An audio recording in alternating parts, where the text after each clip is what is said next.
Arifa Shaukat Arfa's kitchen and her world से आप लोगों के सामने हाजिर हूँ अपना नया वीडियो लेके। आज दोस्तों इंटरनेशनल यूथ डे है, तो मैंने सोचा कि आज मैं इंटरनेशनल यूथ डे पे पेरेंटिंग को लेके कुछ आप लोगों के सामने पेश करूँ कि हम किस तरह से एक सक्सेसफुल यूथ बना सकते हैं, किस तरह से हम डिजाइन कर सकते हैं अपने सक्सेसफुल यूथ की पर्सनैलिटी।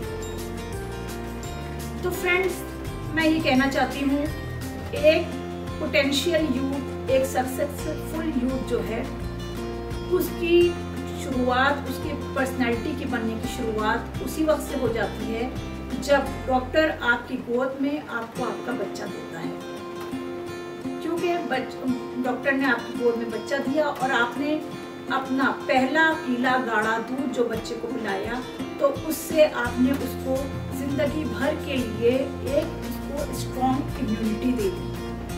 अब वो जो बीमारियों के खिलाफ लड़ने की बहुत अच्छी सलाहियत रख सकता है, अगर आप उसको कंपेयर करें उन बच्चों के कि जिन्होंने ये पीला गाढ़ा दूध अपनी मां पर नहीं किया। तो और फ्रेंड्स, मैं ये कहूँगी कि सक्सेसफुल यूथ बनाने के 1 या 2 साल का टाइम नहीं चाहिए होता है, ये कुछ दिन की बात नहीं है। यह प्रोसेस उस वक्त से शुरू हो जाता है जब बच्चा आपकी गोद में आया है। उस वक्त से आप जो हैं इस प्रोसेस में, पेरेंटिंग के प्रोसेस में आ जाते हैं। मैं ये कहूँगी तो बेजा ना होगा कि माँ बाप दोनों का रोल बहुत अहम है इसमें, लेकिन माँ का रोल ज़्यादा अहम है, क्योंकि माँ जो है उसने उसको एक तो 9 महीने अपने पेट में रखा, और देखिए 2 चीज़ें हैं, एक जो उसको कुदरत की तरफ से मिली, तो ऊपर वाले ने उसको जो आपके हस्बैंड के से इनहेरेंट आपके बच्चे ने जो चीज़ इनहेरिट की, वो कुदरत की तरफ से उसकी देन है। तो जो चीज़ उसको मिली वो तो कुदरती है, वो उसके पास उस बच्चे की है। इसलिए हर बच्चा डिफरेंट होता है। आप ही के घर में 2 बच्चे होंगे तो एक बच्चा दूसरे से अलग होगा, क्योंकि कुदरती तौर पे कुछ चीज़ें ऊपर वाले ने उसको दी हैं, दोनों की अलग अलग ही। और एक चीज़ ये होती है कि आप अपने बच्चे को किस तरह से पॉलिश करेंगे, उसकी परवरिश कैसे करेंगे। तो दोस्तों, मेरा ये कहना है कि बच्चों की परवरिश करना कोई आसान काम नहीं है। इसमें माँ बाप को सख्त मेहनत करनी पड़ती है, उनकी दिन रात की जद्दोजहद और उसके साथ साथ अनगिनत सेक्रीफाइसेस जो उन्होंने अपने बच्चों के लिए की होती हैं। तो ये सब मैटर करता है कि आप किस तरह से अपने बच्चों को पाल रहे हैं। कहा जाता है कि माँ की गोद इंसान की पहली दरसगाह, उसका पहला स्कूल, पहला इंस्टीट्यूशन होता है। फ्रेंड्स, मैं कहती हूँ कि जो बच्चा अपनी माँ की गोद से सीख के निकलता है, माँ से जो सीखता है, वो दुनिया की बड़ी से बड़ी यूनिवर्सिटी उसको नहीं सिखा सकती। तो इसलिए हमें अपनी तरबियत पे पूरी तवज्जो देना चाहिए। माँ अगर स्ट्रांग होगी, वो मेंटली स्ट्रांग होगी, वो हर बुरे वक्त का, हर चीज़ का मुकाबला अच्छे से कर सकती है। तो आपने अपने बच्चों को वो ट्रांसफ़र कर दिया, अपने बच्चों को आपने ऑटोमेटिकली वो चीज़, वो क्योंकि वो देख रहा है आपको किस तरह से परवरिश करना उसकी। मेरी माँ ये करती थी तो मैं ये करूँगा या करूँगी, तो वो ये सीख रहा है आपसे। आपने बचपन ही से उसके दिमाग में बच्चे के डाल दिया कि आपको क्या बनना है, आपको एक अच्छा इंसान बनना है, सबसे पहले एक अच्छा ह्यूमन बीइंग बनना है। तो बच्चे के दिमाग में आप एक उसको डायरेक्शन दे दें बचपन से ही कि तुम्हें बेटा एक नेक इंसान बनना है, एक कॉज आपने उसके दिल में डाल दी, तो वो बच्चा, उसको एक डायरेक्शन मिल गया, तो वो बच्चा हमेशा उसी डायरेक्शन पे काम करेगा और अपनी मंजिल पाने की कोशिश करेगा। और मैं ये कहती हूँ कि ऐसे लोग जो बच्चों को या किसी को भी डिमोरलाइज करते हैं कि नहीं ये चीज़ अच्छी नहीं है, तुम अपनी मंजिल चेंज कर लो, ऐसा ना करके ऐसा कर लो, तो दिस इज नेगेटिविटी।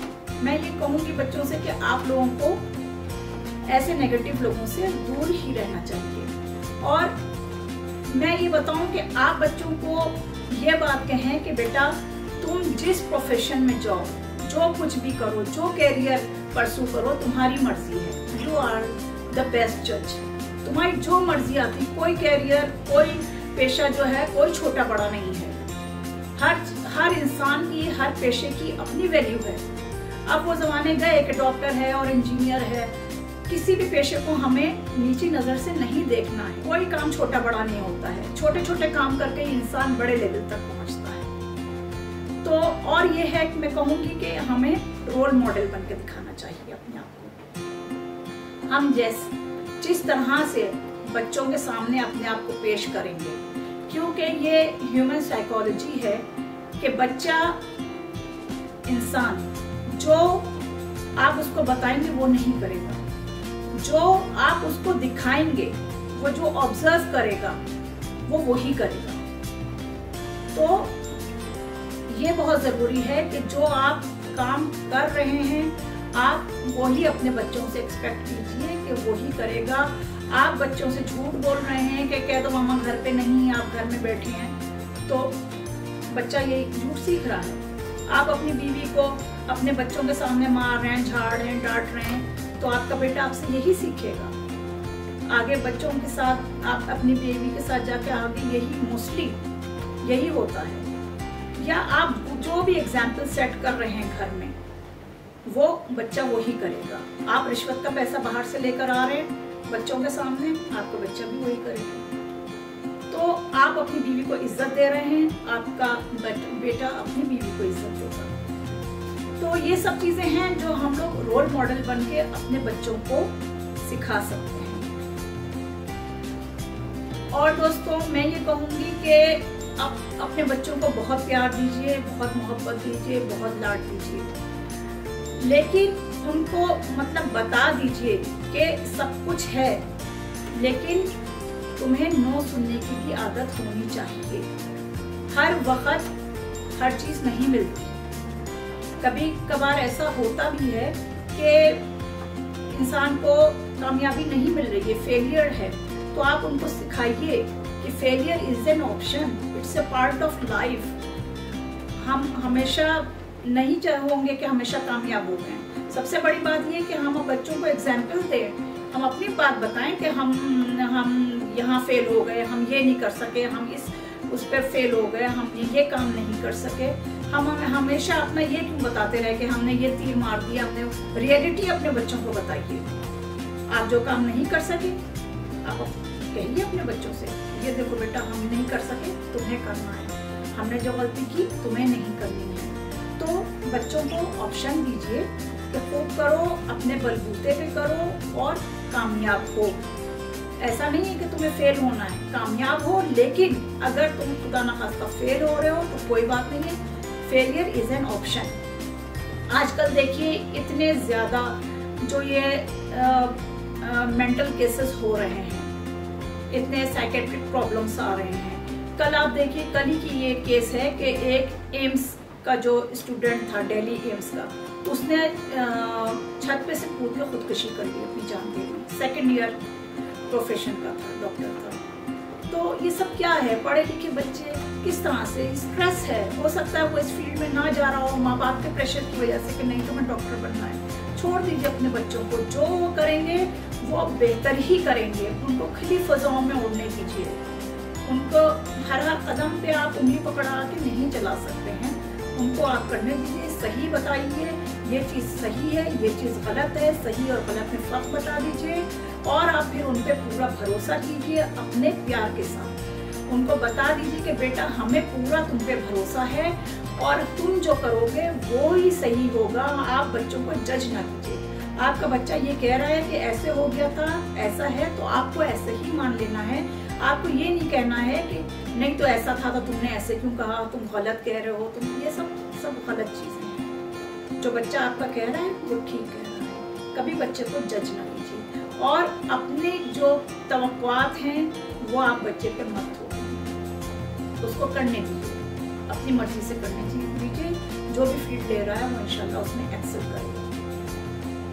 और ये है कि आप एनवायरनमेंट को आप अपने साथ से रखिए, प्लांट्स लगाइए, कूड़ा करकट जैसे अक्सर लोग फेंक देते हैं, तो वो बच्चों को मना कीजिए कि एनवायरनमेंट को साफ सुथरा रखने की कोशिश करें और अपने आप में एक स्ट्रॉन्ग जो बच्चा है वो बने। आप उसकी हर जा ख्वाहिश पूरी ना करें, बच्चे को जिद्दी ना बनाएं कि नहीं ये चीज़ तो है। अक्सर मैंने देखा है कि बच्चे पैर पटक रहे हैं, खड़े हैं और माँ बाप ख्वाहिशें पूरी कर रहे हैं, ये बदतमीजी करने पे कुछ बोल नहीं रहे हैं, दिस इज ऑल रॉन्ग।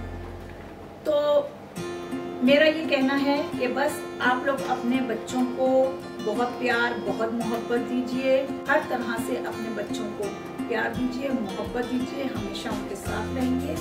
उनको ये गारंटी दीजिए कि बेटा तुम अच्छा कर रहे हो तब भी मेरे बेटे हो, तुमसे कुछ गलत हो गया, कुछ गलती हो गई है तब भी मेरे बच्चे हो। हम हर तरह से हर उस पे तुम्हारी हेल्प के लिए मौजूद हैं, लेकिन हमें अपनी प्रॉब्लम्स बताओ, हमें उनको कॉन्फिडेंस में रखिए। तो फ्रेंड्स, मैं आखिर में अपने यूथ को ये एक पैगाम दूंगी, मेरा मैसेज है कि बच्चों ख्वाब देखो, खुली आंखों से ख्वाब देखो और वो ख्वाब पूरी करने के लिए अपनी तुम्हें रातों की नींद भी हराम करनी पड़े, जागना भी पड़े उसकी तकदों में, तो उस पर लगे रहो, डटे रहो। एक बात जो सोच ली है उसको हासिल करके रहो with full determination. Thank you very much. इसके साथ ही मैं आरफा शौकत आपसे इजाज़त चाहती हूँ। नेक्स्ट वीडियो में आपसे फिर मुलाकात होगी और चलते चलते मेरी आखिर में आपसे रिक्वेस्ट कि आप लोग मेरे चैनल को सब्सक्राइब कीजिए, लाइक कीजिए और शेयर कीजिए। Thank you very much. Allah हाफिज़।